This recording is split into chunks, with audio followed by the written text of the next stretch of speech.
Padre amado, Dios eterno, llegó el momento de sentarnos juntos como familia a estudiar tu palabra. Primeramente apreciamos la oportunidad que nos das, Señor, de poder sustraer de tu palabra la vida misma de la palabra, no solamente el conocimiento, sino la inspiración y todo efecto espiritual que tiene ella en nuestras vidas. Señor Dios, queremos comer del árbol de la vida y no tanto del árbol del conocimiento. Queremos que tú seas conmigo en la exposición de la palabra. Dame la sabiduría, la inteligencia para exponer todo concepto, todo tema de la Biblia, de tal manera que los hermanos puedan entender y puedan ser alimentados y nutridos, edificados espiritualmente. Danos tu presencia y danos tu guianza. Con respeto entramos a tu palabra, no interpretándola como un libro secular o común, sino como lo que es la palabra tuya. Gracias, en el nombre de Jesús. Amén. Bien, mis amados, la vez pasada estamos hablando en el libro del Génesis y hablamos de algunas teorías en la interpretación del relato de la creación. Voy a continuar hablando un poquito acerca de los días de la creación. Génesis capítulo 1, desde el versículo 3 hasta el 31. Naturalmente, me voy a basar en eso. Ustedes saben que hay, desde que Darwin expuso la teoría de la evolución, que desde ahí en adelante los hombres comenzaron a separarse de el concepto creacionista. La ciencia no tenía, diríamos, un argumento o una teoría que pudiera ser lógica, diríamos así. O sea, y cuando Darwin pues expone, después de sus estudios, expone la teoría de la evolución, que de hecho, hablando de Darwin, Darwin era un hijo de un pastor, estudió teología, viajó con los misioneros que llevaron el evangelio de Europa a América, ayudó mucho a los misioneros en el campo misionero, no era un ateo. Él hizo muchos estudios acerca de las especies y naturalmente también pues tuvo influencia de otros biólogos de sus días, y la conclusión, según se cree, de la evolución vino porque un día observó un orangután y vio la similitud que tenía con el hombre en lo físico, de ahí vino, se le iluminó y encontró una explicación, así se dice. Desde aquí yo me he dado cuenta, desde Darwin para acá, la iglesia pues se vio retada, naturalmente, cuestionada, y eso hizo que muchos maestros de la Biblia, teólogos de la iglesia, comenzaran a interpretar la Biblia de una manera distinta. Hace tiempo que yo estoy un poco separado diríamos, del estudio así académico, diríamos, pero ahora que por causa de este curso he tenido que pues ponerme a leer de nuevo y a refrescar el conocimiento y muchas cosas que no se predicaban en mis días, hace 40 años atrás cuando yo estudiaba, pues me he dado cuenta, porque no puedo hacer otra cosa que analizar las cosas espiritualmente, y me da mucha tristeza que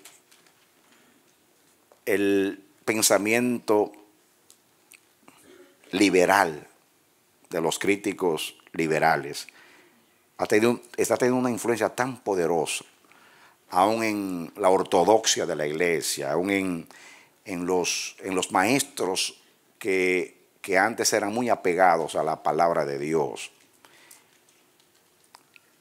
Están comenzando a deslizarse. Y es increíble que para poder explicar, porque indiscutiblemente la Biblia tiene sus complejidades, hay cosas, hay detalles, y ustedes pues al leer se van a dar cuenta de cosas y que naturalmente quizás para algunos no sean fáciles de explicar, pero de que yo no pueda explicar algo de la Biblia, yo llegar a conclusiones como llegan ellos, tan lejanas, tan divorciadas de lo que siempre se ha creído, pues es algo preocupante, diríamos preocupante. Y yo digo, wow, cada día hay menos eruditos, diríamos, que se mantienen apegados a la Biblia. Y no es porque la Biblia no tenga razón, no es porque no hay argumentos. Es una manera de reconciliarse, una manera de estar bien, una manera de que no me ridiculicen. Es una manera de que no me digan ignorancia, que es lo que pasa con la teoría de la evolución, que es la cosa más absurda para mí que se le ha ocurrido al ser humano jamás, la evolución. Sigue siendo una teoría. Para ellos es un hecho ya, y lo enseñan como algo ya real, algo que es verdad. Sin embargo, para mí es la cosa más absurda. Tengo más preguntas con la evolución que respuestas, y yo creo que ellos también. Sin embargo, se nos enseña como ciencia a nuestros niños, a nuestros jóvenes, y muchos siguen cayendo. Porque cuando una mentira se repite muchas veces, la gente llega a pensar que es verdad. Pero todo es, en mi análisis, todo es por no aparentar o pasar por ridículo o ignorante frente a lo que yo llamo la autoridad de la ciencia. La gente se doblega frente a la autoridad de la ciencia de una manera, yo diría, irracional. Un médico puede estar equivocado, pero si un médico te dice algo, tú lo crees. Y puede ser que el médico te esté mandando a la tumba, pero tú lo crees. ¿Por qué? Porque el médico estudió, porque el médico sabe de eso. Y tú te sometes como un cordero a lo que diga el médico. Tú no te atreves a cuestionarlo porque él es una autoridad. Pasa lo mismo con un psiquiatra. Lo mismo. Pero ¿cuántas veces están equivocados? Y nosotros, los que nos sometemos a esa autoridad, pagamos las consecuencias de su extravío. Como decían antiguamente, los errores de los médicos se entierran. Se entierran porque siempre es un virus, o siempre fue porque el cuerpo no resistió la operación, o muchas cosas que nos dicen cuando la persona se muere. Pero la realidad es otra. Entonces, a la única autoridad que yo me le someto sin cuestionar es a Dios, a la única. Con todo el respeto. No lo estoy diciendo con soberbia. No le estoy diciendo para subestimar el estudio. No, ese no es mi espíritu. Mi espíritu es que nosotros tenemos que ser pensadores, como dijo alguien, y no meros reflectores de los pensamientos de otras personas.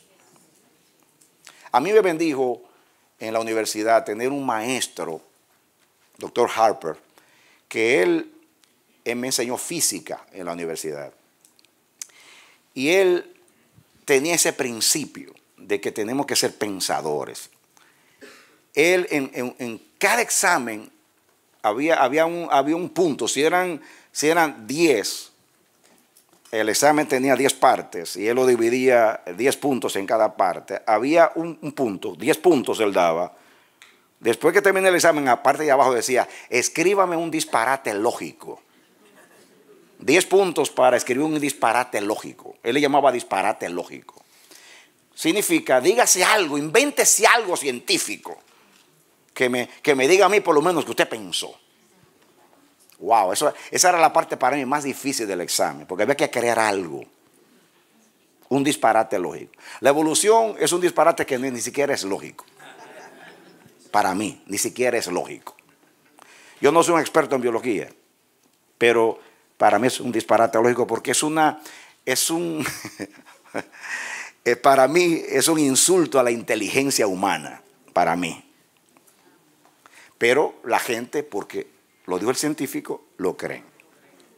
Hay una anécdota que una vez un médico le dijo al encargado de la morgue en el hospital: mire, ese hombre se murió, llame a la familia, el proceso, llame a la familia para que llame a la funeraria, porque ese se murió. Entonces lo engavetaron allá como todos los muertos, porque ese se murió. Cuando vino el empleado, naturalmente, y sacó el muerto, por casualidad el muerto se levanta. Y cuando el muerto se levanta, el empleado lo agarra por el cuello y lo mete otra vez. Y el tipo dice: señor, ¿y qué pasa? Yo estoy vivo. No, usted no está vivo nada. ¡Que yo estoy vivo! Usted no está vivo nada. El médico estudió un montón de años y dice que usted está muerto. ¡Ya! Y lo metió allá abajo.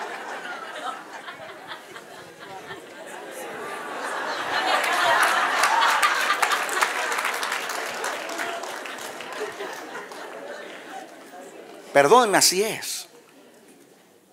Así es. Y algunos, yo sé, se sienten insultados cuando tú lo cuestionas.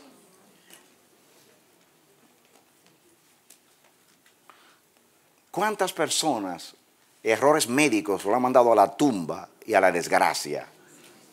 Personas que le van a extirpar un seno y le extirpan el otro, un brazo y le extirpan el otro. El profesor mío en la universidad, su esposa tenía un problema del hígado y estaba hospitalizada por una crisis. Entonces, ella estaba ahí, vino la enfermera a aplicarle la medicina. Viene con las pastillas y un vasito de agua para que se lo tome. Ella, como sabe que es una medicina que tenía sus riesgos, le dice: perdóneme, pero usted está segura que esa es mi medicina. Y la tipa se le ofendió y le dijo: mire, señora, yo soy una profesional y yo sé lo que estoy haciendo, así que tómese la medicina.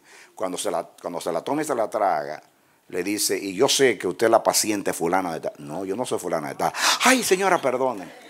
Mire, hermanos, toda la vida, toda la piel se le dañó, blanca, toda la piel blanca, la cara y todas las cosas.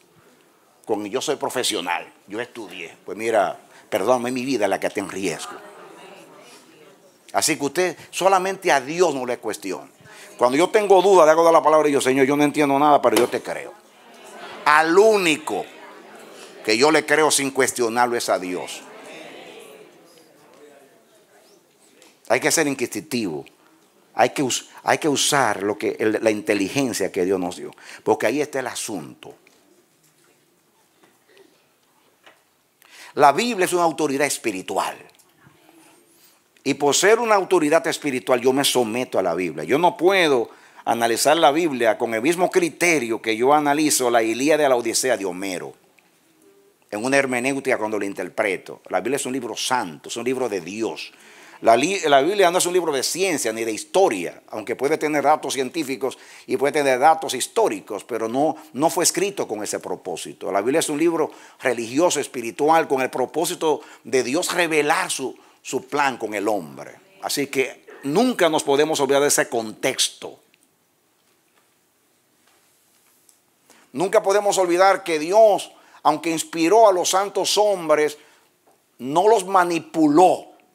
Dios guió sus pensamientos, pero Dios no cambió su manera de pensar, en el sentido de que los obligó, como sucede con el diablo cuando es poseído una persona. Que las personas, después que termina el efecto demoníaco de la posesión, preguntan: ¿qué fue lo que yo hice? No. Dios guió sus pensamientos, pero el estilo de la persona, el estilo de escribir, su conocimiento, lo que era, se quedó siendo la persona, como era. Simplemente Dios guió sus pensamientos, como sucede a nosotros cuando Dios nos inspira. Decimos cosas que yo me maravillo de lo que sale de mi boca, pero yo soy Radamés Fernández. Yo tengo un límite de mi conocimiento, yo no puedo pasar de ahí. Si yo no he estudiado, por decir algo, geofísica, pues Dios mío, no voy a saber nada de eso. O sea, a mí me impresiona mucho que Cristo estuvo con Dios en la creación. Él estuvo con Dios, ahí lo dice la palabra: todas las cosas por Él fueron hechas. Él dice, en el principio yo estaba con Dios. Sin embargo, Jesús habló de ciencia, habló del átomo, habló de la célula, habló de los astros. No habló nada de eso, no vino a eso. Era que lo ignoraba, pero sí fue que lo hizo, ¿cómo no lo va a saber? Pero no vino a eso. Gloria a Dios. Me habló del reino de los cielos, es semejante a un hombre que siembra la semilla. Ah, gloria a Dios. No vino con su jactancia a hablarme de ciencia para impresionar a los hombres de cuánto él conocía, para mostrar que venía de Dios. Amados, Dios no se pone a prueba. A Dios hay que creerle.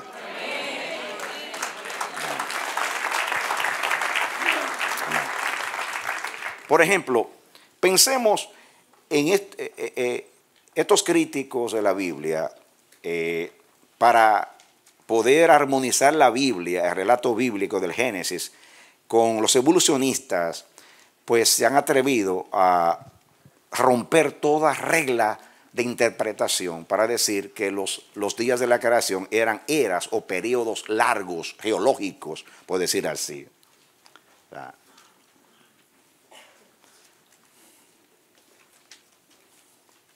Entonces, pero y miren ustedes los argumentos, aún en el mismo libro, el estudio que yo le di a ustedes, o sea, dice el autor, que la palabra día en la Biblia se usa de muchas maneras. ¿Lo leyeron? Por ejemplo, dice el autor ahí, y son los argumentos que presenta, dice, en Génesis 1:5, denme la atención, solamente que usted, por favor, ya dejen esas son todos los silboras. Quizás ahorita, si me da tiempo, voy a leer alguna cosa, pero aquí yo quiero que ustedes atiendan algo aquí. En Génesis 1:5 se usa como sinónimos de luz. En Génesis 1:4-16 parece significar 12 horas de luz. En Génesis 2:4 parece abarcar el periodo completo de la creación, cuando dice, y fueron acabados los cielos y la tierra y todos sus ornamentos.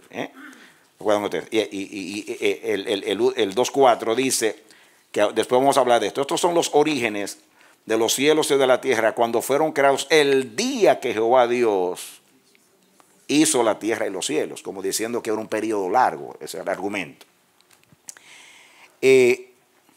En tales pasajes como en Joel 3:18, que dice, sucederá en aquel día, está hablando del día escatológico, o una profecía, sucederá en aquel día, que puede ser un tiempo, no un día.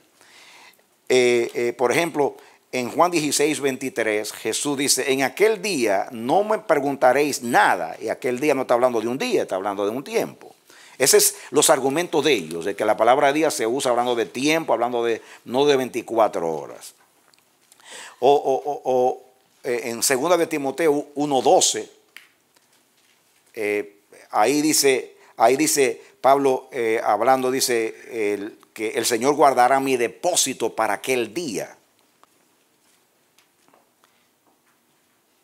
Pero el argumento que más se usa es el Salmo 94 y 2 de Pedro 3:8.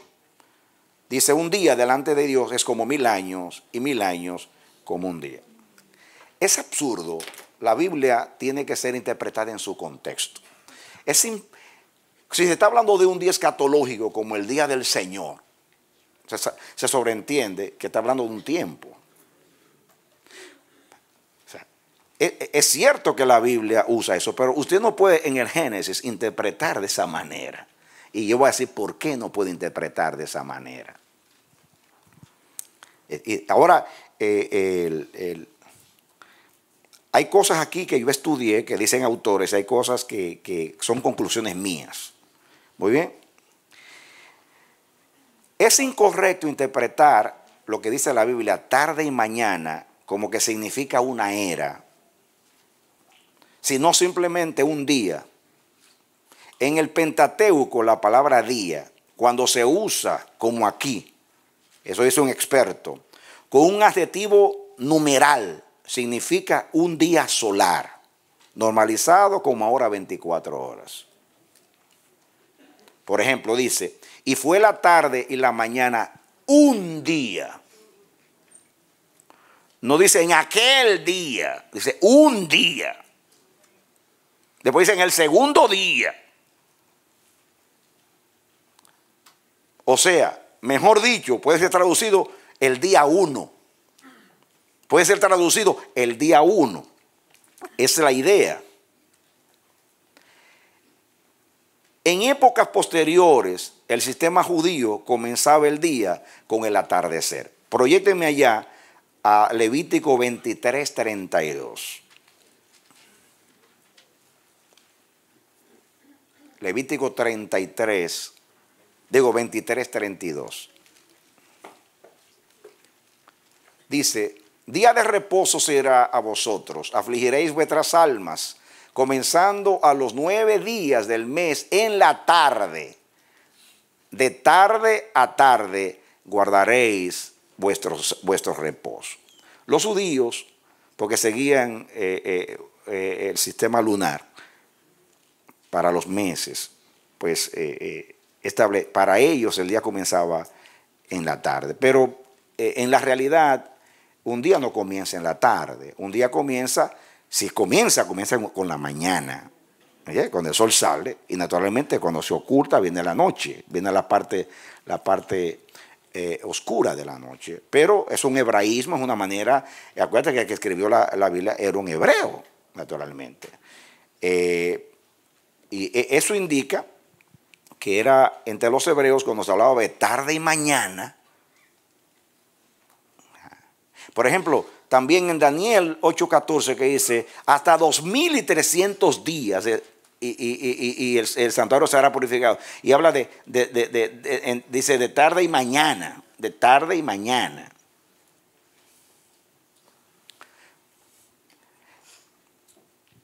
Esta podría ser la razón del orden aquí, o podría simplemente que se completara un ciclo día y noche, ya que el día concluye al oscurecer y la noche termina con el amanecer.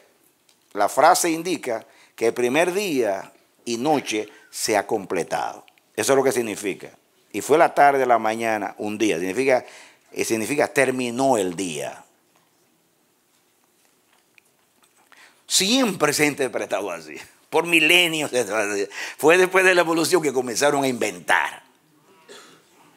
Porque eso no hay que interpretarlo, eso está ahí. Ya van a ver. Van a ver esto. Esto de la gramática es una información que yo tomé de personas que saben de eso, que conocen bien la gramática hebrea. Ahora viene un argumento mío. ¿Me entienden? Escuchen. Ustedes ya saben que estoy hablando del capítulo 1, así que solamente voy a decir el texto y lo que dice. Dice, y dijo Dios, sea la luz, y fue la luz. 1:3 del Génesis. Y dijo, oigan la palabra, y dijo Dios, habló, y dijo Dios, sea la luz, y fue la luz. En el 1:6 dice, y luego dijo Dios, haya expansión. Y dice el 7, y fue así.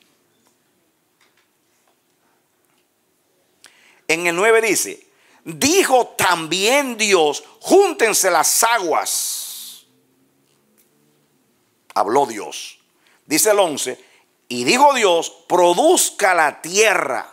Y dice, y fue así. Dice el 15, y dijo Dios, haya lumbreras. Y termina diciendo, y fue así. Dice el 20, y dijo Dios, produzca las aguas seres vivientes. Dice el 24, luego dijo Dios, produzca la tierra seres vivientes según su especie. Termina el 24 diciendo, y fue así. Y dice el 26 concluyendo, entonces dijo Dios, hagamos al hombre a nuestra semejanza.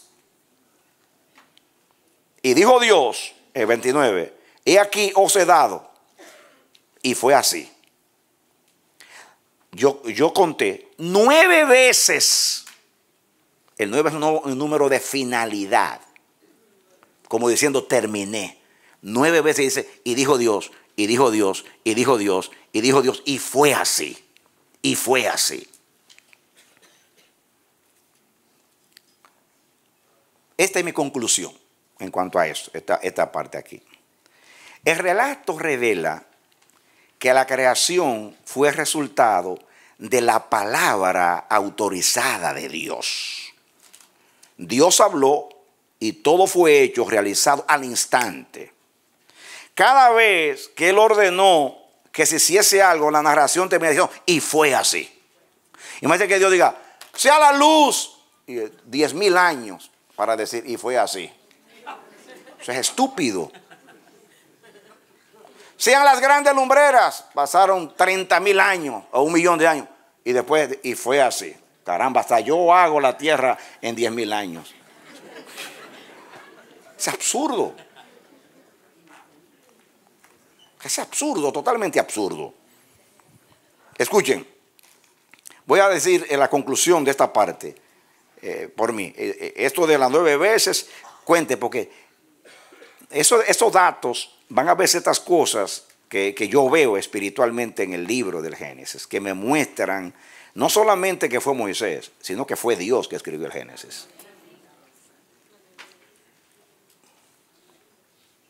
Por ejemplo, que sea 9 veces, dijo Dios, eso no es una casualidad, porque el 9 es un número que significa en toda la Biblia que terminó algo, finalidad. Ahora, el relato revela que la creación fue resultado, y eso es lo que él dice, y dijo Dios y fue así, y dijo Dios y fue así, y dijo Dios y fue así. Te está diciendo que lo hizo al instante. Y después termina, y fue la tarde de la mañana del día primero, y fue la tarde de la mañana del día segundo, y fue la tarde de la mañana del día tercero. Eso no se puede interpretar de otra manera, eso sería absurdo. El relato revela, repito, que la creación fue resultado de la palabra autorizada de Dios. Dios habló y todo fue hecho o realizado al instante. Cada vez que Él ordenó que se hiciese algo, la narración dice, y fue así. Cuando se realizaba, Dios aprobaba y decía, y vio Dios que era bueno. O sea, que Dios duró 30,000 años para decir, y es bueno, Dios mío. El salmista dijo, atención, miren cómo el salmista interpreta la creación en el Salmo 33, versículos 6 y 9. Salmo, vamos a ponerlo ahí, 33, 6 y el versículo 9. Primeramente leamos el 6. Por la palabra de Jehová fueron hechos los cielos, y todo el ejército de ellos por el aliento de su boca. Recuerden que y fue acabada la tierra y todo su ordenamiento, o el ejército de ellos. Estás pensando en el Génesis. Y él dice, escuche, por favor, no me pasen tan rápido. Déjame con el 26. Por la palabra de Jehová fueron hechos los cielos, y todo el ejército de ellos por el aliento de su boca. Quiere decir que fue por la palabra. Ahora miren ahora, citando el Génesis, inclusive usa la misma expresión, los cielos y todo el ejército de Dios, porque esa es la expresión de Génesis 2:1, y fueron acabados los cielos y la tierra y todo su ornamento, la palabra y el ejército de ellos. Esa es la misma palabra. Ahora miren el versículo 9. Porque Él dijo y fue hecho, mandó y existió. Al instante, hermano. Ese es el Génesis. Él está pensando en el Génesis. Eso yo no lo aprendí de autor. Eso es yo viendo. Porque no me gusta simplemente citar a otro. Me gusta tener la revelación de Dios. O sea, esta es mi interpretación. Para mí la más contundente. Es lo que dice el mismo texto de la Biblia. En otras palabras, en el Génesis hay una intención. Y es decir, que en 6 días literales, con tardes y mañanas, Dios, usando su palabra, al instante las cosas obedecieron y se hicieron. Eso es lo que quiere. No es simplemente una interpretación. Eso es lo que quiere decir. Y tiene la intención de decir eso para mostrar que Yahvé es el Dios todopoderoso y creador. Amén. Mírenlo ahí. Él dijo inmediatamente. ¿Qué dice ahí? No, pero ¿qué dice el Génesis en cada y fue así, y fue así, y fue hecho? Ahí usa las 3 palabras. Él dijo y fue hecho. Y todas las veces y fue así. Y dijo Dios y fue así, y fue así, y fue hecho. Él mandó, inmediatamente existió. No pueden pasar millones de años ni miles de años. Él mandó y existió. Yo no le he escuchado a ninguno de los que he leído usando ese argumento. Porque andan buscando refutar argumentos. Yo no tengo que refutar argumentos. La misma Biblia es su intérprete. Porque lo creemos. Sigo ahora con argumento mío. Es absurdo interpretar de acuerdo a la manera que está narrado el relato del Génesis, capítulo 1, como que Dios dijo y que algo se hiciera y que transcurrieran miles o millones de años para que esa palabra se ejecutara. La manera que Dios cuenta la historia de la creación por medio de Moisés no admite otra interpretación. Querer reconciliar los argumentos evolucionistas con la palabra de Dios, sacrificando la verdad revelada, es un sacrilegio y un pecado no pequeño delante de los ojos del Dios creador. Denle un aplauso al Señor. Es un sacrilegio. Sacrificar la Biblia para que los incrédulos tengan razón es el pecado de Eva, que le creyó más a la serpiente que a Dios.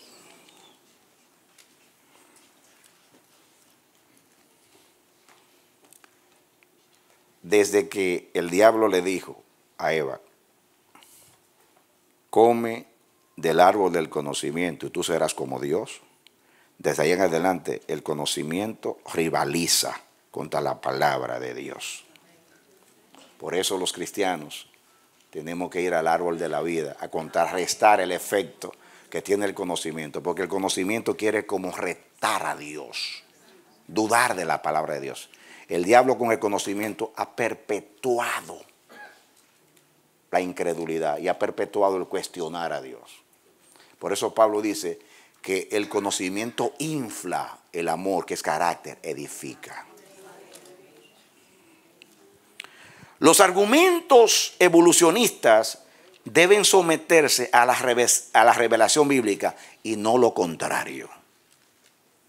Esa es mi conclusión de este argumento. Sigo. El relato en sí mismo rechaza y descarta aún la posibilidad, oigan bien, aún la posibilidad de que lo creado en cada día de la creación se ejecutara en largos periodos o eras o por un tiempo indefinido. La narración tiene la intención de revelar que cada cosa que Dios creaba, definía y ordenaba, todo lo que iba a regir la vida del hombre sobre la tierra. Por ejemplo, dice, Dios crea la luz en el primer día de la creación y procede a separar la luz de las tinieblas, para luego llamar a la luz día y a las tinieblas noche. Y dice, termina diciendo, y fue la tarde y la mañana un día. En otras palabras, la intención de Dios en el Génesis es decir que Él fue el creador de la semana, que es el creador de los días. Está diciendo, y separó Dios la luz de las tinieblas para que a la parte clara se le llame día y a la parte oscura se le llame noche. Dios mío, ¿ustedes no creen? ¿Acaso es una gran revelación? Hermano, eso es lo que dice ahí. La intención es decir que Dios creó la semana para al final decir que Dios también introduce el sábado en caso de los judíos y el reposo. Hay una intención en la narración de que Dios crea el día, crea la noche, crea la semana. Por la luna después en el cuarto día crea los meses y el sol que rige lo que es un año. Todo lo que es la vida del hombre sobre la tierra está ahí narrado, por favor. Hay una intención.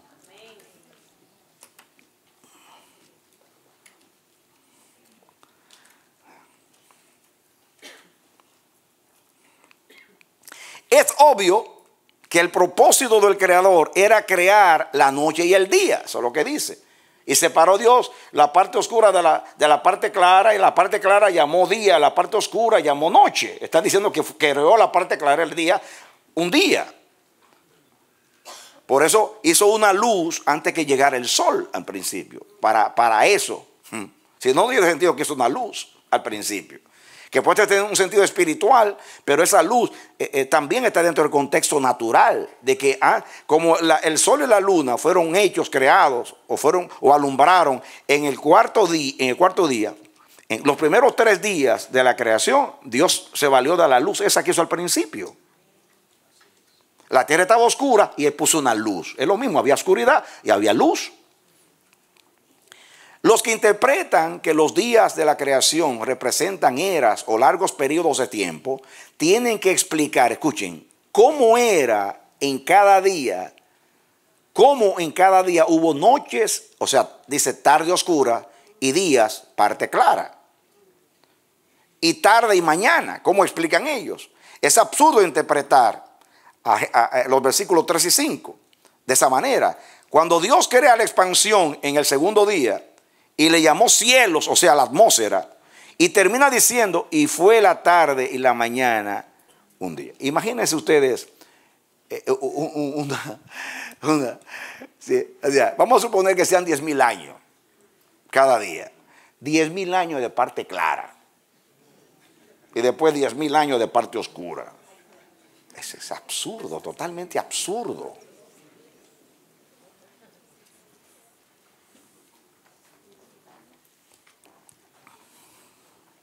En otras palabras, si usted quiere creer como los evolucionistas, busque argumento en otra parte, pero no en la Biblia.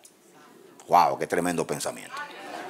La Biblia no se presta para eso. La Biblia dice que hay un creador que habló y todo se hizo.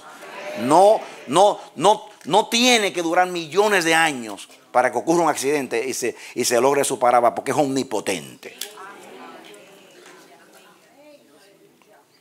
Escuchen, en cuanto al cuarto día, cuando hizo las 2 lumbreras y las estrellas, dice que su propósito era alumbrar la tierra y separar el día de la noche, o separar la luz de la tiniebla, que es lo mismo que dice al principio.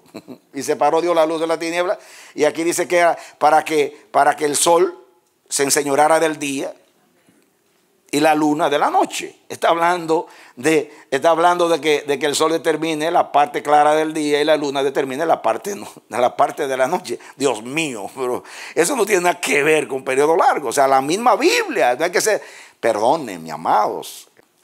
Escuchen ahora, esto lo digo yo. Yo no soy un científico, pero yo creo que no tengo que serlo para decir lo que voy a decir ahora. El movimiento de la tierra alrededor del sol mide o determina lo que es un día y lo que es una noche. ¿Entendemos? El movimiento de traslación, la tierra dura 24 horas, es un movimiento de traslación alrededor del sol. Cuando la tierra está en un hemisferio, ahora mismo está de día para nosotros. La luna está del otro lado, en otra parte de la tierra donde el sol no da, está la luna de aquel lado haciendo su trabajo. Entonces, cuando llega la tarde, él va rodando la tierra alrededor del sol, nosotros entonces estamos de noche y los de allá están de día. Eso lo saben hasta los chinos de Bonao. Es una expresión bien dominicana. Entonces, escuche. O sea, por medio del sol y la luna, Dios separa la noche del día. Eso es lo que dice ahí, para que se enseñoree en la mañana. O sea, en la parte clara, la parte dice, separa Dios, como el primer día que separó, puso una luz para, yo diría, una luz ahí temporal, fuera de lo que significa espiritualmente, porque aquí una cosa que usted espiritualice, lo hacemos, pero aquí está hablando, no, puso una luz, sea su presencia, sea lo que sea, para poder alumbrar la tierra y deshacerse de las tinieblas durante los primeros días. Inclusive, aún ahí hay una intención de que en los primeros días sea tarde y mañana y se ha separado luz de tinieblas.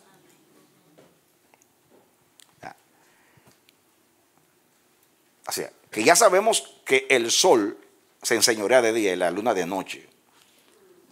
Por los movimientos de la Tierra se determina lo que es día y lo que es noche. Yo escribo, no puedo entender cómo será ese periodo largo de tiempo donde la parte clara duraría millones o miles de años y la parte oscura de la misma manera. Esto no armoniza con los movimientos de rotación y traslación de la Tierra con relación al Sol. La Tierra dura 24 horas, movimientos de rotación alrededor de la Tierra, y dura un año, eso de rotación. De traslación, que es así, dura un año. Quiere decir que el Sol determina, los hombres aprendieron a decir lo que era un año, es por el movimiento de la Tierra alrededor del Sol, de traslación. Quiere decir que rotación y traslación determinan lo que es un día y lo que es un año, y la luna lo que es un mes. O sea, la Biblia dice tan claro que el propósito de Dios es eso, que decir que cómo funciona, y después vienen las estaciones del año, que todo eso lo determina también la Tierra y el Sol y todas esas cosas. O sea, es absurdo meter millones de años a eso ahí, porque no tiene nada que ver. Entonces, todo lo contrario, contradice lo que la Biblia dice. Este argumento no se lo encontré a nadie, ¿eh? Es simplemente siendo honesto con el contexto. Tampoco creo que es una gran revelación. O sea, lo que pasa es que hemos aprendido tanto de los hombres que ya nos olvidamos de lo que dice Dios. Estamos concentrados en refutar a los hombres, estoy de acuerdo con ellos, y no vemos lo que Dios está diciendo.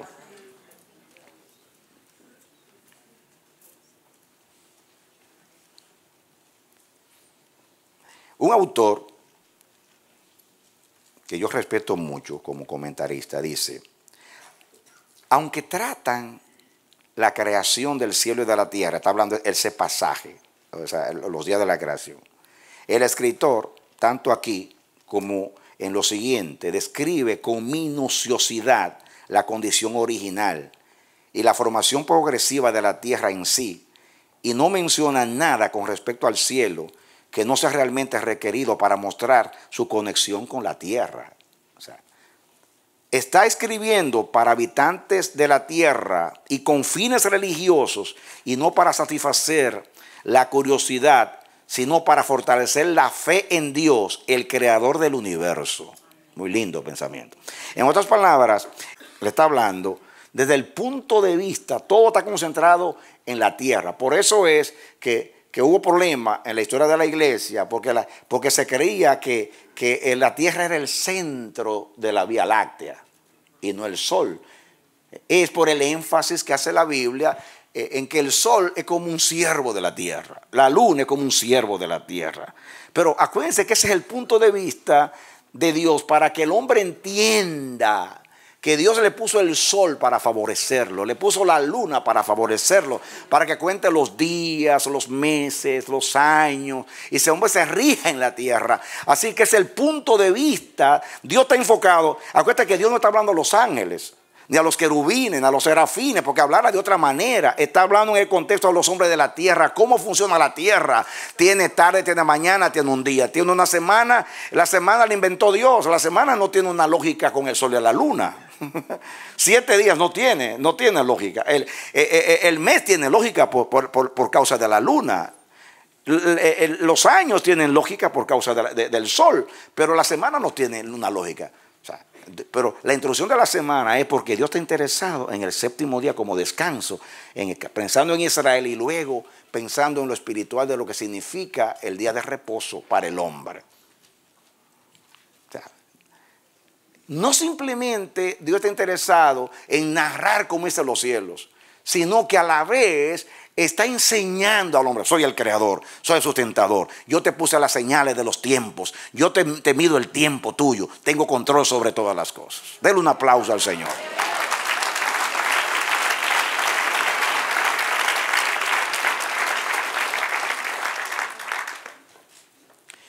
Lo que menciona en el versículo 2 de la caótica condición de la tierra es igualmente aplicable al cielo, por cuanto el cielo procede del mismo caos de la tierra.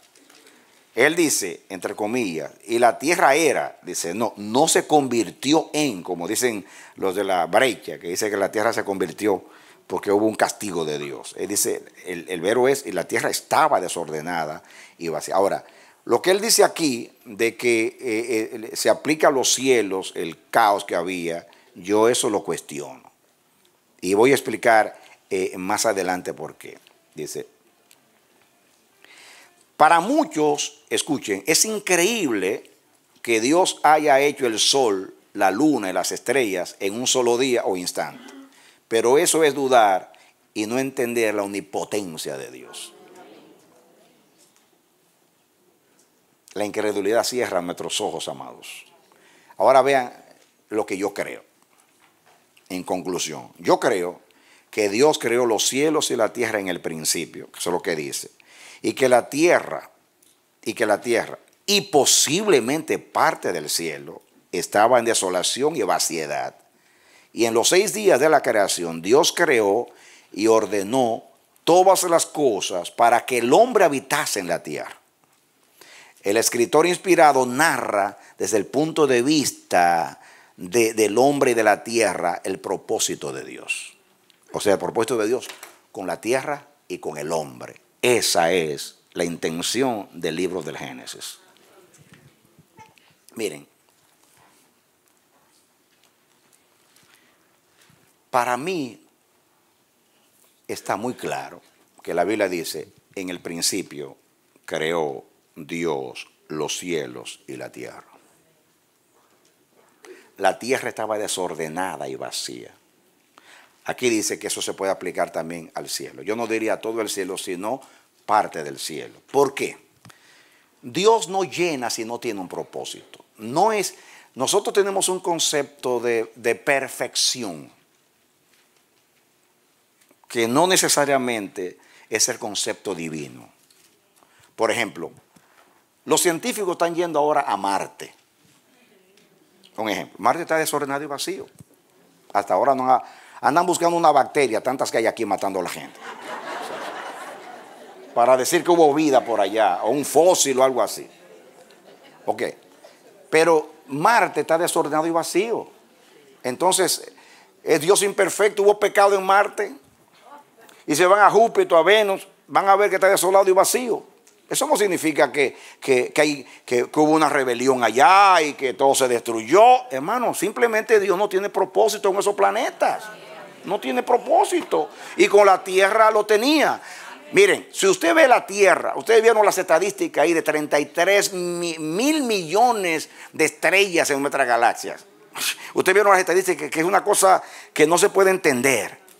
Y la Tierra es un granito de arena.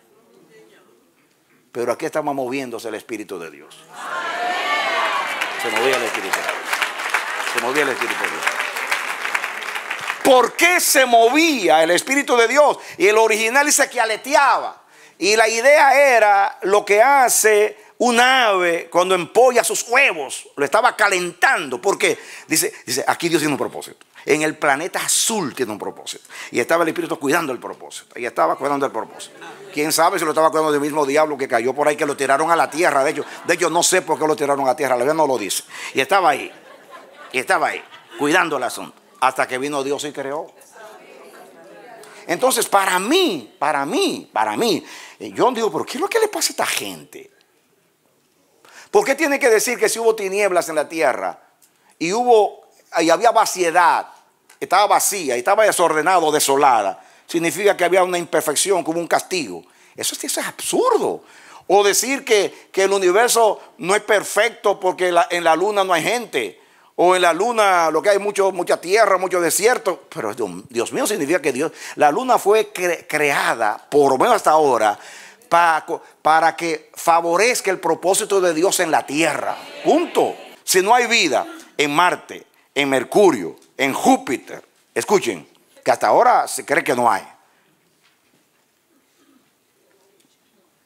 Entonces hay que mirar la tierra con gracia, diciendo, como dice el salmista, hablando del monte de Basán: ¡oh monte que Dios bendijo! Y tú dices, oh planeta azul, donde Dios quiso manifestar su amor hacia el hombre y mandar a su hijo, no solamente para que salvase al hombre, sino para que vacunara al universo del mal causado por el pecado. Y ahora los seres celestiales puedan por experiencia ver que Dios es amor y que el pecado no conviene. Porque dice la Biblia que Cristo con la cruz reconcilió las cosas de arriba y las de abajo. No fue que los ángeles, no está hablando que va a salvar a los ángeles caídos, sino que el pecado es una enfermedad y en la cruz Cristo contrarrestó con el antídoto de su sangre el efecto del pecado, y esto afectó a los ángeles, porque dice la Biblia que los ángeles están contemplando, y los ángeles, si los ángeles ya no vuelven a pecar, va a ser porque vieron lo que causó el pecado y lo que Dios fue capaz de hacer por sus criaturas. Eso los va a inmunizar por la eternidad, y por eso no hay posibilidad que pequen, no porque no tienen libertad para pecar, porque si los otros pecaron hay posibilidad, sino porque ahora tienen una experiencia que no tenían, y era que Dios dio a su hijo para salvar al hombre, que para los ángeles es un ser inferior en el sentido, en la creación, lo hiciste menor que los ángeles. Denle un aplauso al Señor. ¡Aleluya! ¡Aleluya! Amén. Gloria a Dios. Ahora, ustedes tienen esto en el libro, pero lo que yo voy a decir ahora, la manera que lo voy a aplicar en el mismo orden, de que vean que ven cómo enseñamos la Biblia, llevándolos a Dios, no defendiendo a Dios, porque Dios no quiere, no necesita que lo defiendan. Escuchen este incidente histórico, cuando el racionalismo estaba destruyendo la fe de los cristianos europeos en tiempo de Carlos Spurgeon. Y Dios estaba usando a Carlos Spurgeon, el príncipe de los predicadores ingleses, y lo usaba, y era una figura muy conocida en todo el reino de Inglaterra. Alguien le dijo a Spurgeon que saliera a defender la Biblia. Mira, tú eres un hombre que tiene influencia en este país, sal a defender la Biblia. Y él dice, tú me estás diciendo a mí que yo salga a defender un león. El león se defiende solo. Eso es verdad, yo no te hablo. Dice, yo defender la Biblia, pues la Biblia se defiende sola. Dale otro aplauso, Señor.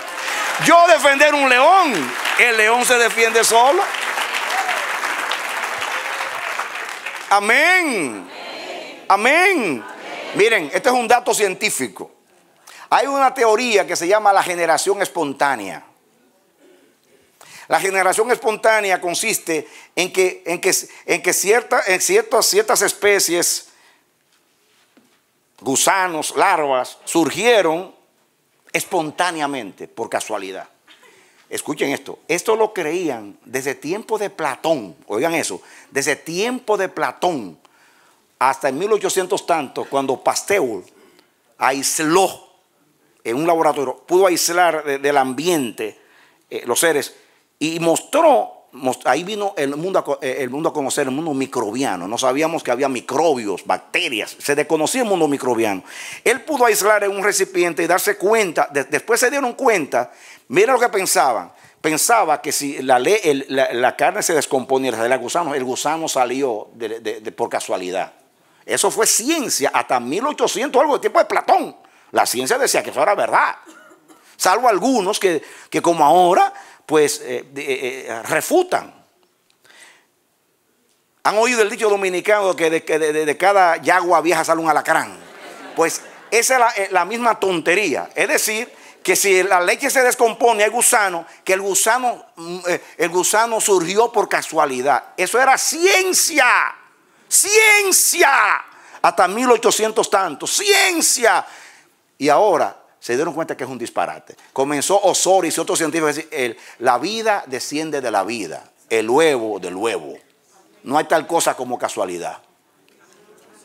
Entonces, van a pasar los años que van a decir de la evolución lo mismo. La verdad que era absurdo, es una tontería.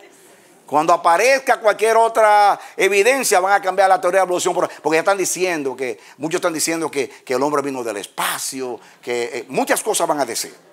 Se va a ocurrir todo menos de lo que la Biblia dice, porque el hombre está en rebelión contra Dios. ¿Cuántas teorías llamadas científicas hoy son disparates? Escuchen ahora.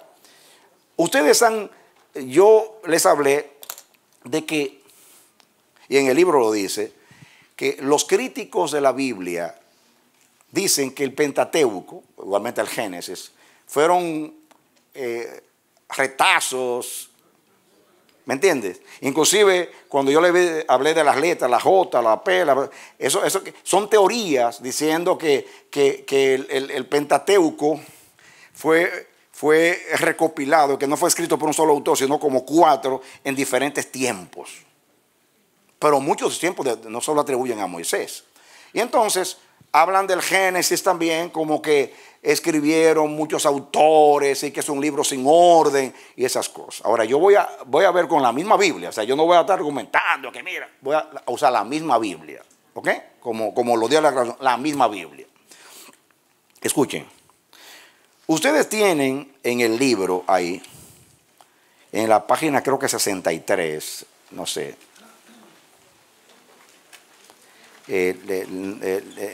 me parece, que están los 11 documentos primitivos. ¿Cómo se divide el Génesis? ¿Lo tienen ahí? Ok, de todas maneras, denme su atención. Yo lo tengo acá. Denme atención. Yo lo tengo acá. No se me desvíen aquí. Yo lo tengo acá. Escuchen. Esta es la división del libro del Génesis. Primeramente, lo que se llama el himno de la creación, que es Génesis 1, desde el versículo 1 hasta el capítulo 2, 3.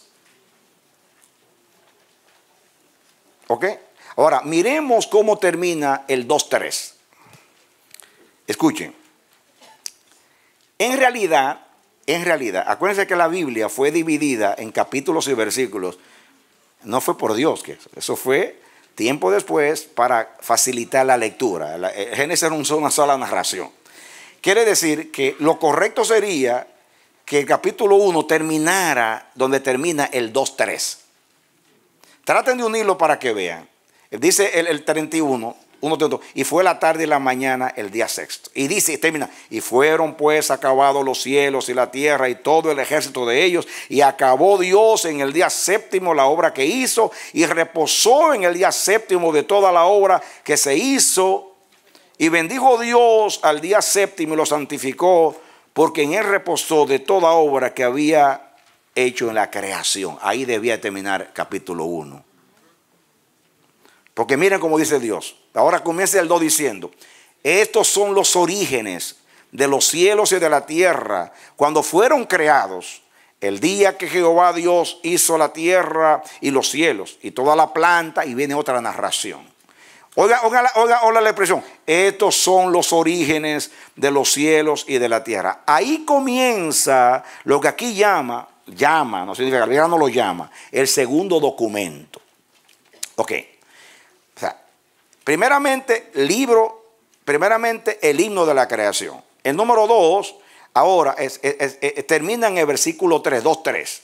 Ahora viene, con el 4 comienza lo que aquí dice, generaciones del cielo y de la tierra. El segundo documento, generación del cielo y de la tierra. Ahora, yo no voy a leer todo. Está capítulo 2 del 4, desde el versículo 4 hasta el 4:26. ¿Ok? Desde 2:4, una rayita, hasta el 4:26. Ahí es la segunda división del Génesis. Ahí le podemos llamar generaciones del cielo y de la tierra, porque eso es lo que dice aquí. Y estos son los orígenes del cielo y de la tierra cuando fueron creados. Es muy común entre los hebreos ponerle el nombre a los libros de acuerdo a las primeras palabras. Génesis es porque en el principio, por eso se llama Génesis, que es una palabra griega, Génesis. Y Deuteronomio comienza con la primera palabra. Estas son las palabras, ahí dice, ¿me entiende? Entonces, aquí, a esta sección, se le puede llamar, como dice ahí, las generaciones del cielo y de la tierra, porque así encabeza Estos son los orígenes de los cielos y de la tierra cuando fueron creados. Y ahí comienza una narración que termina hasta el 4:26. ¿Ok? Vamos al 4:26. 4:26. Dice, y Set también le nació un hijo y llamó su nombre Enos. Entonces los hombres comenzaron a invocar el nombre de Dios. Entonces, ahí en el capítulo, en lo que se llama generación del cielo y de la tierra, incluye tres cosas. Primeramente, narra cómo los detalles de cómo Dios creó al hombre, del polvo de la tierra, y narra también la prohibición de Dios con el árbol prohibido. Ese capítulo 2. Capítulo 3 habla de la caída del hombre. Capítulo 4 habla de las dos simientes, la que agrada a Dios y la que no agrada a Dios. O sea, los hijos de Set y los hijos de Caín. Eso tiene una intención. Muy bien. Hasta ahí se llama, es el segundo documento. El primero es el himno de la creación que termina en el 2:3. Después sigue generaciones del cielo y de la tierra, porque así comienza el encabezado, que termina desde el capítulo 2, versículo 4 hasta el 2:26. Ahora, miren el 5:1 como dice. El 5:1. Ahí comienza otro documento en el 5:1. Dice, este es el libro de la generación de Adán. Y otra vez dice, el día en que creó Dios al hombre a semejanza de Dios lo creó. Van a ver que la gente que creen que eran periodo largo, dicen cuando termina el 2:4 dice, mire el 2:4. El 2:4, mire lo mismo, dice, estos son los orígenes de los cielos y de la tierra cuando fueron creados el día que Jehová Dios hizo los cielos y la tierra. Está siempre haciendo alusión a la creación del capítulo 1. Pero dice el día que Jehová creó. Ahora, ¿qué tiene que ver ahora Adán, la generación de Adán ahora, con el día? Dice, este es el libro de las generaciones de Adán, el día, que tiene que ver el día de la creación con Adán, el día que creó Dios al hombre a semejanza de Dios lo hizo. Ahora lo relaciona con Adán, pero eso pasó antes. Porque aquí va a introducir lo que son las generaciones de Adán. Y así se llama, las generaciones, o sea, el libro de las generaciones de Adán se llama. Ese periodo es desde el 5:1 al 6:8. Ustedes lo tienen en el libro, si lo quieren apuntar, desde el 5:1 hasta el 6:8. Ok, vamos al 6:8 a ver cómo termina. Cómo termina el tercer documento, el libro de las generaciones de Adán, con el 6:8. Miren cómo termina el 6:8. Dice, pero Noé halló gracia en los ojos de Dios. El último que menciona de las 10 generaciones, que vamos a hablar de eso después, es Noé, para introducir el diluvio. Y termina esa sección diciendo, ahí habla que la tierra estaba llena de violencia, y entonces dice, pero Noé halló gracia ante los ojos de Dios. Ahí termina lo que se llama el tercer documento, libro de las generaciones de Adán. Ahora, comienza el cuarto con el versículo 9. Estas son las generaciones de Noé. Entonces dice, Noé, varón justo, era perfecto en sus generaciones, con Dios caminó Noé, y ahí habla de la generación de Noé. ¿De acuerdo? Entonces, eso se extiende desde el versículo 6:9 hasta el 9:28. Se llama las generaciones de Noé. Así lo encabeza, así es el título del Génesis. Vamos a donde termina, 9:28. 9:28. Dice, y vivió Noé, ve que termina ahí, vivió Noé después del diluvio 350 años, y fueron todos los días de Noé 950 años. ¿Y qué? Y murió. Después que termina el diluvio y todo lo que hizo Noé, murió. Y ahí terminan las generaciones de Noé, o sea, la generación de Noé. Miren cómo comienza el 10:1. Ahí comienza otra generación. Estas son las generaciones de los hijos de Noé, Sem, Can y Jafet, a quienes nacieron hijos después del diluvio.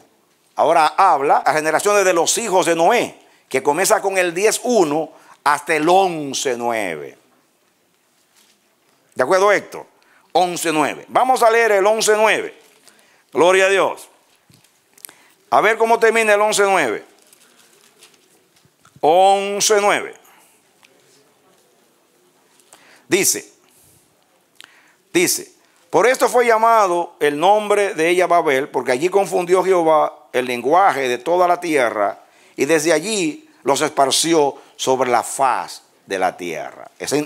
Ahí Dios está introduciendo entonces cómo el mundo se llenó de la población mundial. La tierra fue llena del hombre después del diluvio, y entonces habla de Babel, la confusión y cómo se esparcieron. Ahora viene el 11.10.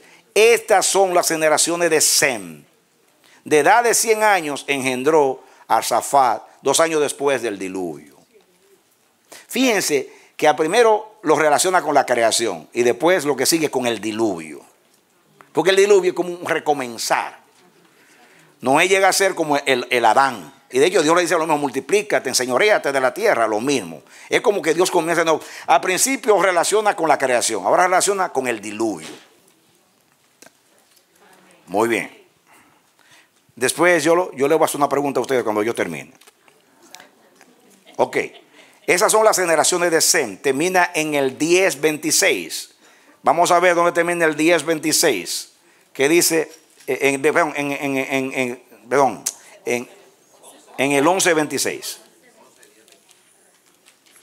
11.26. A ver. Dice: Taré vivió 70 años y engendró a Abraham, a Nacor y a Abraham. Eso es, ahora viene las generaciones de Taré, o sea, que comienza con el 11.27. Mira, estas son las generaciones de Taré. Taré engendró a Abraham, a Nacor y a Harán. Y sigue ahí narrando. Quiere decir, las generaciones de Taré. Termina en el 25.11. Pasemos al 25.11. No, pero yo le estoy diciendo el versículo anterior para ver cómo termina, ¿ok? Muy bien. Ahora viene hasta el 25.11. Lean el 25.11. 25.11. Dice: y sucedió después de muerto Abraham, que Dios bendijo a Isaac, su hijo, y habitó Isaac junto al pozo del viviente que se ve. Ahí está. Entonces, acuérdense que Abraham era hijo de Taré.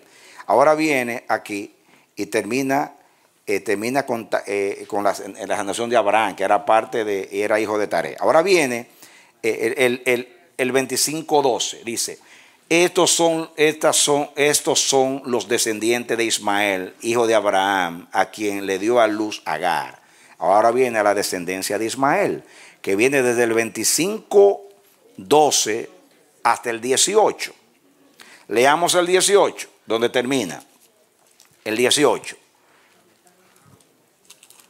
Dice el 18: y habitaron desde Ávila hasta Sur, que está enfrente de Egipto, viniendo a Samaria, y murió en presencia de todos sus hermanos. Está hablando de Ismael. Ahora comienza la generación de Isaac. Estos son los descendientes de Isaac, hijo de Abraham. Abraham engendró a Isaac, y era Isaac de 40 años, y sigue la narración. Eso se llama las generaciones de Isaac, que termina con el 35.29.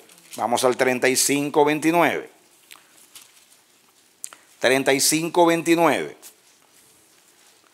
¿Están conmigo? Amén. Dice: y exhaló Isaac el espíritu y murió, y fue recogido a su pueblo, viejo y lleno de días, y lo sepultaron Esaú y Jacob sus hijos. Ahí terminó, ¿qué? Las generaciones de Isaac. Con el 36:1 dice, estas son las generaciones ¿de quién? De Esaú. Entonces, ahí con el 36:1 comienza Esaú y termina en el versículo 43. 43 dice, Magdiel e Irán, estos son los jefes de Edom, según sus moradas en la tierra de su posesión. Edom es el mismo Esaú, padre de los edomitas. Muy bien. Ahora, ese es el 40, yo leí el 36, 43. Ahora viene con el 37:2. Dice ahora comienza con Jacob. Muy bien. Dice, y habitó Jacob, dice, en la tierra donde había morado su padre, en la tierra de Canaán. Y ahora viene el 2. Esta es la historia de la familia de Jacob. José siendo de edad, y diera la narración. Denme su atención acá, por favor. Que yo no leo estos textos ahí para hacerlo leer. Ustedes lo tienen ahí.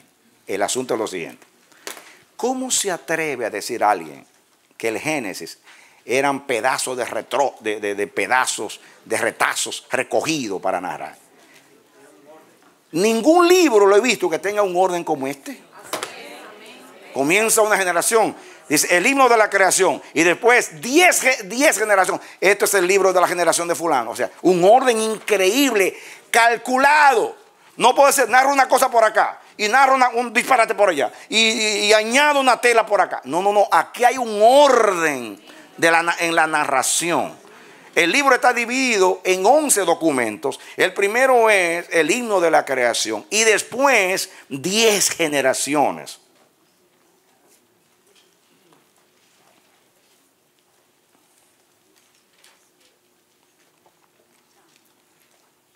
La misma Biblia.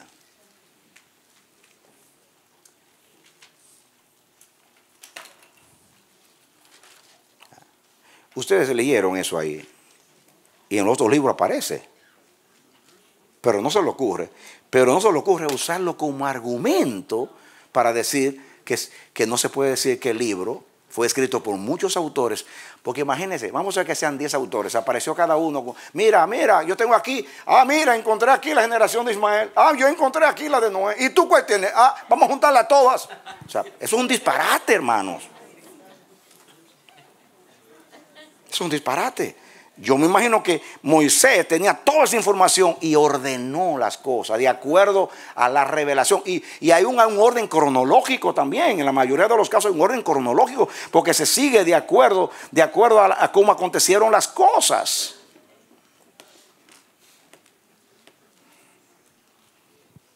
Ahora viene una revelación mía. Van a ver algo en el Génesis que para mí es poderoso. Y esto es espiritual. El himno de la creación es un documento. Luego vienen 10 generaciones. Pero esa es la división del libro. El libro está dividido en 11 documentos. El 11 en la Biblia es un número incompleto. Quiere decir que para llegar a 12, al número de gobierno, falta uno. Y el que sigue, o es Israel o es Cristo. Yo pienso que la narración que sigue puede ser que sea Israel, porque después de Jacob vino Israel. Pero también yo puedo decir, haga un silencio y llega la simiente de Abraham, que es Cristo. Dale un aplauso al Señor. Amén. Quiere decir que Génesis no termina, dice, va a seguir el asunto. Igual que ellos. Entonces puede ser que se refiera a la nación hebrea, el 12, porque llega a Egipto y ahí comienza el éxodo. Pero también puede ser que sea Jesucristo, que yo lo creo, la simiente, algo incompleto con el 11. Ahora, ¿ustedes creen que un libro que fue recopilado así como ven con retazos, escúchame, está dividido en 11 secciones de acuerdo a las generaciones? Ok. Van a ver que desde Adán hasta Noé, estoy hablando de Noé, no estoy hablando ahora de la última que fue con Jacob. Desde Abraham hasta Noé pasaron 10 generaciones. Más adelante lo voy a ver, 10 generaciones. Y de Sem, que era el hijo de Noé, hasta Abraham pasaron 10 generaciones. Y el 10 significa lo que está completo. Lo que no está completo es el Génesis como libro, porque eran 11 documentos y falta uno. O es la narración de la vida de Israel o es la narración de Jesucristo. Esa es mi conclusión. Denle un aplauso al Señor. Amén.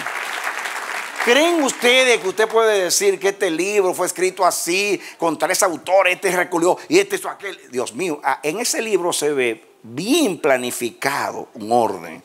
Aunque puede ser que en alguna narración se corte algo y siga con otra cosa, porque eso puede suceder. Por alguna razón que yo no sé, donde la vida guarda escenas yo también. Pero no puedes tú decir que esto fue hecho por retazos o pedazos o así. O que fueron muchos autores trayendo cosas. Esto está muy bien elaborado. Si Moisés recopiló, porque naturalmente Moisés escribió cosas que pasaron cientos de años antes de él. Y a menos que Dios no se lo revelara, o que vino por tradición oral de los patriarcas que iban contando la experiencia, sea como sea, se sentó como que se escribe un libro y dice, yo tengo aquí todos, ahora tengo todos los datos, ahora tengo que organizar esos datos. Y ahí fue guiado por el Espíritu, la creación primero, después el hombre así.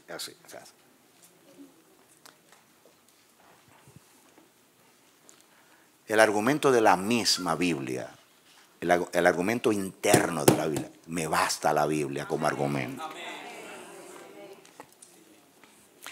Son 11 documentos primitivos, originalmente anales genealógicos tienen que ser genealogías, de la familia escogida por Dios y de otras relacionadas con ella, forman el libro del Génesis. Yo voy a hacer un paréntesis aquí. Escuchen, para mí, uno de los argumentos más poderosos de que el Pentateuco no fue escrito 800 años antes de Cristo por diferentes autores, como dicen ellos, es justamente las genealogías. En Crónicas dedica 3 o 4 capítulos a hablar de las genealogías. El único libro. La Biblia narra desde Adán hasta Jesús. Narra fulano, engendra fulano, perencejo. Quiere decir que hay una secuencia. Le voy a poner un ejemplo. Dame tu atención aquí. No hay ninguna prueba histórica de que existió David. Ninguna. No apareció ningún documento que hable del tiempo de David. No hay ni uno. Así que usted no va a creer que David existió. A nadie se le ocurre eso. Le voy a decir por qué usted no puede decir que David no existió. Porque David representa una dinastía. Significa que con él vino Salomón, vino Jeroboam, vino Asa y siguieron hasta el último rey que fue Sedequías. Eran los hijos de David. Okay. En la historia, en los anales de otros pueblos, por ejemplo, los asirios, mencionan a la casa de Omri. Documento que apareció, la casa de Omri, que era el papá de Acab, la casa de Omri. Naturalmente no era de la descendencia de David, pero después que aparezca solamente que existió Omri y habla también de Acab, ya tú tienes que decir, si existió Omri y existió Acab, significa que hubo una división del reino, lo que la Biblia dice. Conclusión, apareció. Ok, pensemos en David. Sennacherib, que lo mencionan las crónicas y lo menciona Isaías, que fue aquel hombre que rodeó a Jerusalén, tomó muchas de las ciudades, rey de Asiria, y que se puso de jactancioso, a decir quién es Jehová, Jehová nos puede librarlos a ustedes, no le crean ustedes a Ezequías, ¿ok? No le crean a Ezequías.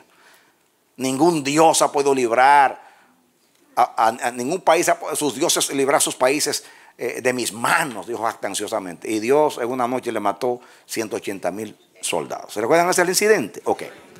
En la narración de Senaquerib que apareció, en la piedra negra aparece Senaquerib hablando. Y él dice en su narración, eso apareció en la historia, más adelante cuando hablamos de Senaquerib, yo le voy a dar una copia para que lo vean en la fotografía y lo que dice. Dice así, parafraseando, yo enjaulé a Ezequías, rey de Judá, en Jerusalén como un pájaro, que dice que rodeó la ciudad, lo que dice la Biblia. Ahora, piense que pase para mí es saber que existió David y Salomón.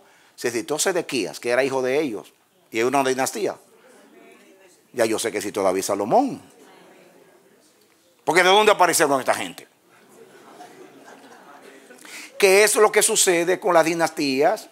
Por ejemplo, de la dinastía 18 de Egipto. Pues ven fulano, ven los reyes sucesivamente en el trono. O sea, aunque no mencione otros, se sabe que viene de una genealogía. O sea,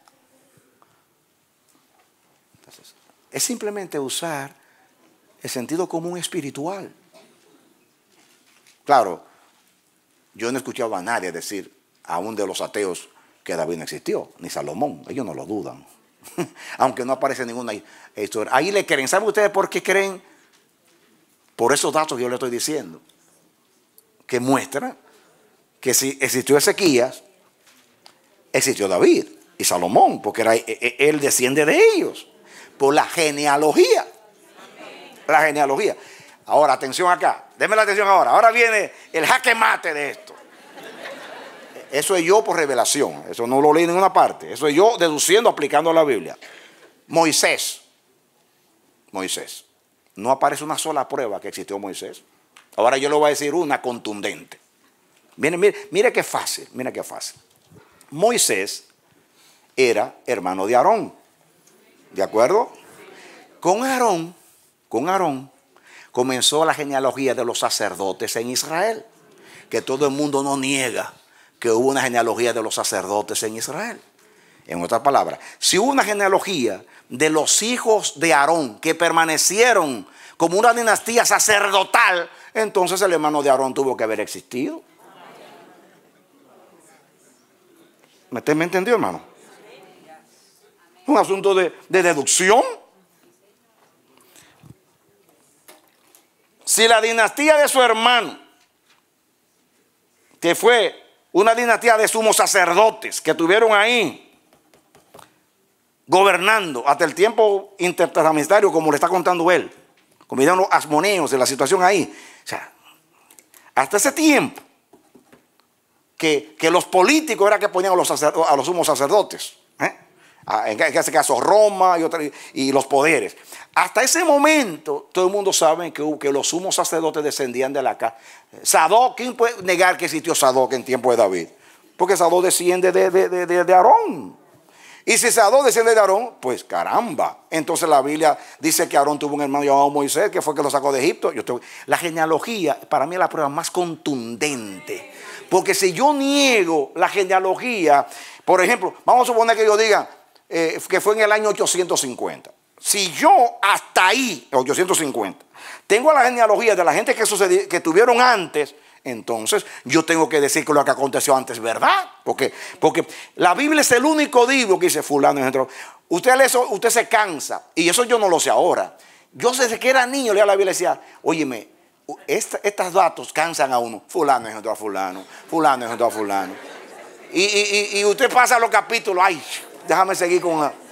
Pero no hay una cosa para mí más contundente que muestra que el Dios del cielo, Israel no es un pueblo fantasma que apareció y apareció en la historia, sino que tiene registro desde Adán para acá. Amén. Dígame qué pueblo tiene registro desde Adán para acá. Dígame qué pueblo habla del origen de las naciones. Más allá, ustedes pueden ver ahí que hay muchas ciudades, las ciudades de Nimrod, Erech, Sur, que lo menciona ahí después del diluvio. Ahora los arqueólogos han encontrado un montón de cosas en esas ciudades antidiluvianas que nadie sabía que habían existido. ¿Y de dónde sabe esta gente que existieron en esa ciudad 800 años antes de Cristo? O sea, si no se sabía todavía en nuestro tiempo, tuvieron que desenterrar para saber que existieron esas ciudades. Dios mío, ¿a dónde llega el colmo de la incredulidad?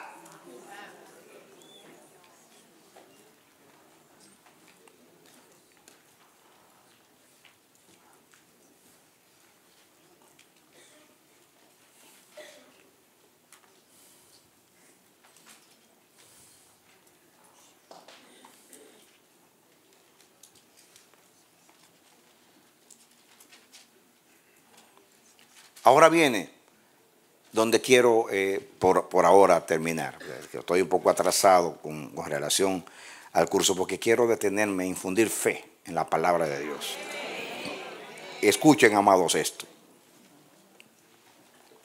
Los críticos liberales de la Biblia, los mismos que niegan que Moisés fue el escritor del Pentateuco, ya hablé de ellos con la teoría de JEDP. La J yo dije que era Judá, pero es Yahweh. Yahweh. Y tiene, yo tengo la cosa, pero no lo voy a llenar de toda esa basura. O sea, afirman que los capítulos 1 y 2 de Génesis fueron escritos por autores diferentes. Inclusive ellos dicen que son capítulos separados, que vamos allá. Ellos dicen que hubo dos narraciones del Génesis.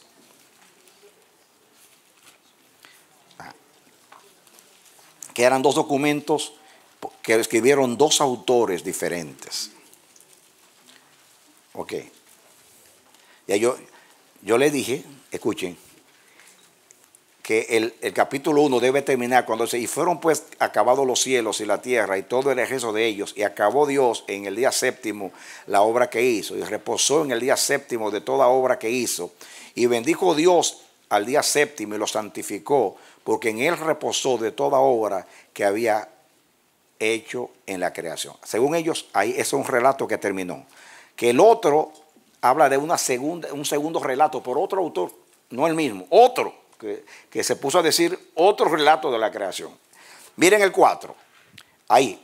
Según ellos, esto que narra aquí es otro relato porque entra en detalle. Dice, estos son los orígenes de los cielos y de la tierra cuando fueron creados, el día que Jehová Dios hizo la tierra y los cielos, y toda planta del campo antes que fuese en la tierra, y toda hierba del campo antes que naciese, porque Jehová Dios aún no había hecho llover sobre la tierra, y ni había hombre que labrase la tierra. Como no había hombre, piensan entonces que Dios no ha creado al hombre.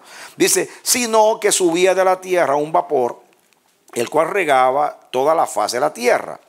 Entonces Jehová Dios formó al hombre del polvo de la tierra y sopló en su nariz aliento de vida, y el hombre llegó a ser un alma viviente.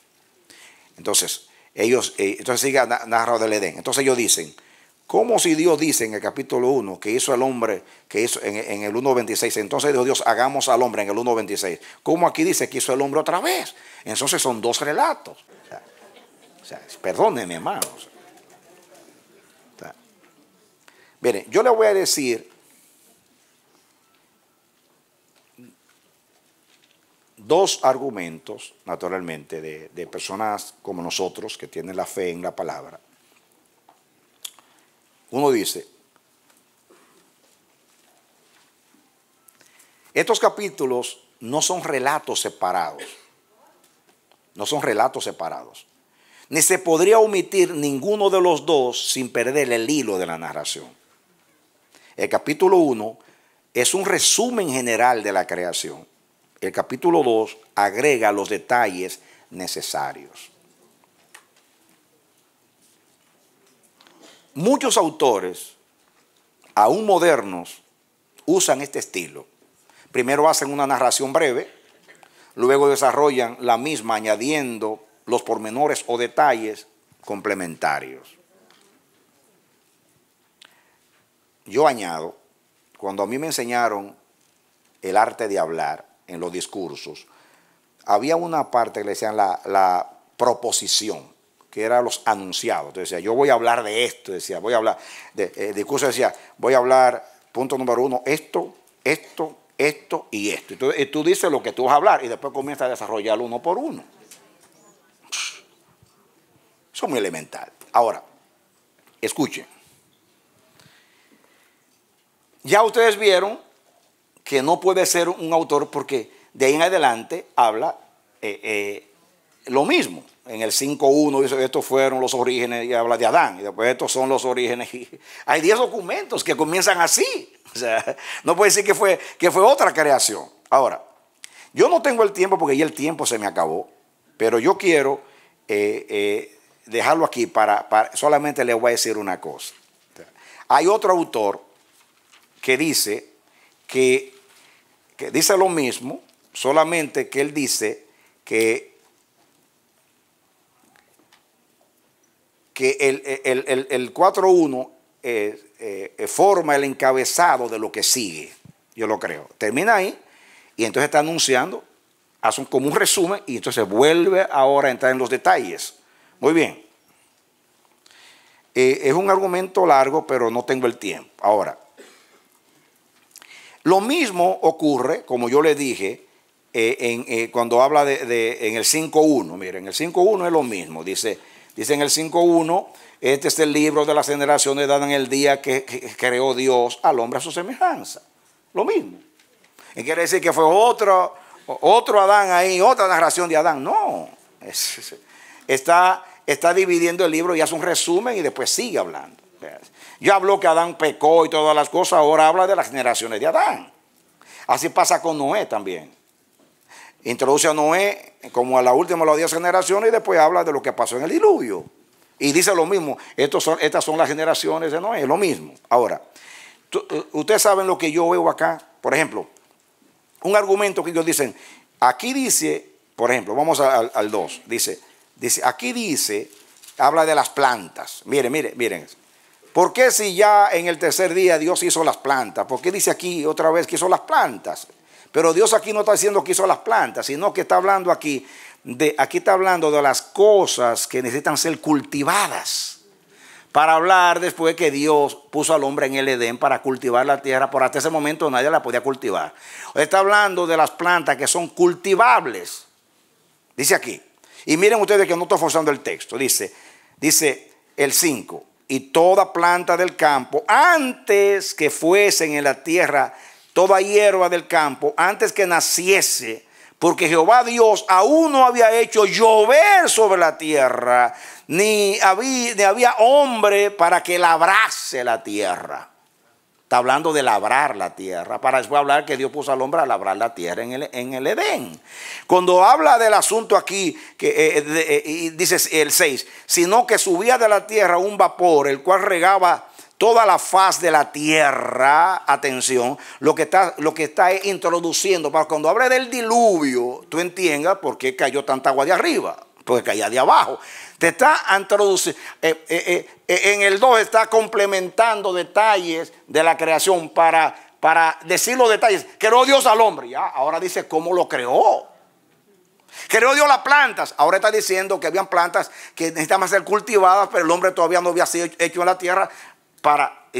Todavía el hombre no había sido hecho, significa que las plantas fueron primero, como dice la Biblia, antes del hombre. Entonces está entrando en detalles, está tan que se quiere torcer es porque quiere. Y cuando dice que Dios hizo al hombre a su imagen, después que dice y sopló, es para introducir después lo que sigue con el pecado.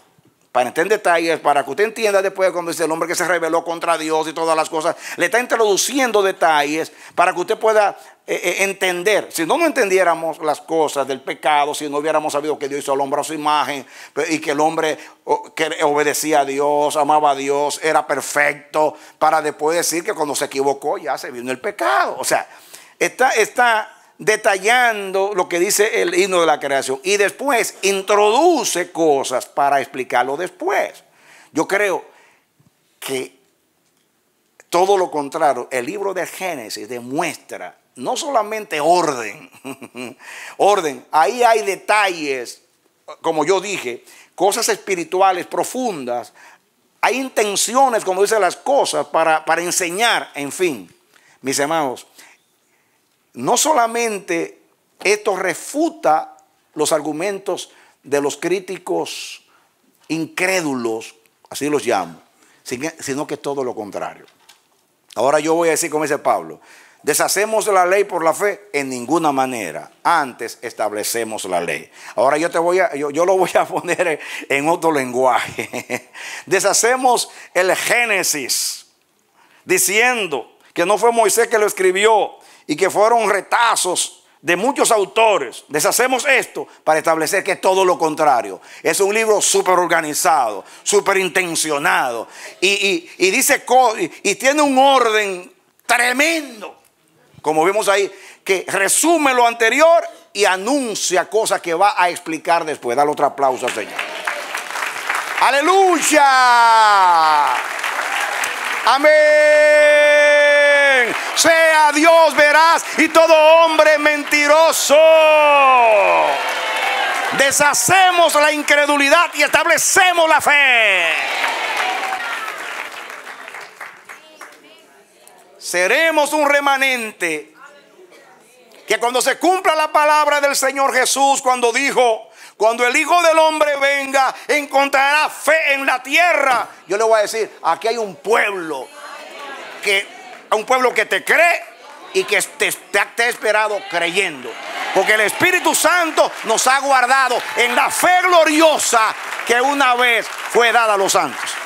Que Dios nos libre y libre al remanente fiel a que no tropiece con la incredulidad de este siglo. Oremos a Dios. Padre, en el nombre de Jesús, sea loado, glorificado y engrandecido tu nombre. Engrandecido tu nombre, Dios. Gracias por tu palabra. Gracias por darnos fe para creer a tu palabra, Dios mío. Oh, Padre, en vez de mermar nuestra fe, crece al estudiar la palabra. No tenemos miedo de estudiar la palabra, porque ella misma da testimonio de ella misma. Las Escrituras dan testimonio de Dios, dan testimonio de Cristo. Ella misma da testimonio de la verdad, porque es la verdad. Santifícalos, dijo el Señor, en tu verdad. Tu palabra es la verdad. La Biblia es el yunque donde se han gastado todos los martillos a la incredulidad. Y sigue siendo el libro más leído, más amado, el libro que transforma las vidas, el libro que llena al hombre de esperanza, el libro que nos enseña que Dios nos creó, que Dios nos sustenta, que Dios nos redimió en el Hijo y que viene el reino perfecto de Cristo en el día de su venida. Gracias, oh Dios, en el nombre de Jesús. Aleluya. Denle un aplauso al Señor. Aleluya.